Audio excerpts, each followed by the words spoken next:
in the 24-hour period, right? So we've just crossed over into 24-hour. The liver's glycogen stores are nearly depleted. As we've said all along, we start to actually switch into ketosis around 16 to 18 hours or so. And we'll give more detail about that in another show. But just at 24 hours is just when the body's glycogen stores are depleting. So what is glycogen? Glycogen is the storage form of carbohydrates in the body. So when you eat food, some of the carbohydrates go to readily create your energy, right? So it goes right there to create the energy that you need for your brain to work, for your heart to work, for your lungs to work, for your muscles to move.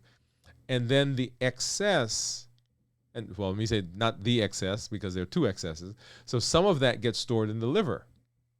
That is kind of like putting the leftovers in the refrigerator. But then any more beyond that gets stored in the fat cells. And that's now like going to the grocery store, you cook something, you eat some of it goes into the refrigerator, right? That's the leftovers. But then the bulk of what you purchased goes into the freezer or goes into the pantry. And so fat cells are kind of like the pantry. The refrigerator is equivalent to the liver. And then, of course, the stuff you cook and eat is, the stuff you cook and eat. All right. So just at 24 hours was when the body is now starting to get depleted on these stores that are in the liver, and the body increases lipolysis. So lipolysis is the act of breaking down fat. Right, it goes to the stores, goes to that pantry to begin breaking down the fat, and those fats now become free fatty acids, and they're using that for energy. Okay, so that's the physical state. Cognitively, some people may begin to feel, some mental clarity as the brain is utilizing ketones. As I mentioned before, the brain actually prefers ketones, right?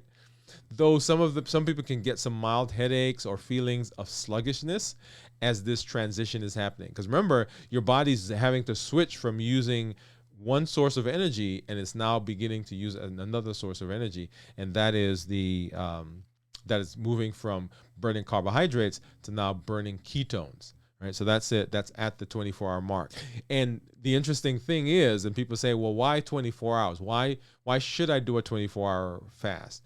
Well, one of the reasons is just when you are, oftentimes, just when you are, when the body's beginning to switch over to start burning fat so that it is getting weight loss and those blood sugars are really starting to improve, then we eat again. And so we fill up the refrigerator again, right? So one of the reasons, right, so is that transition, and that happens very effectively at 24 hours because that's when that glycogen is leaving.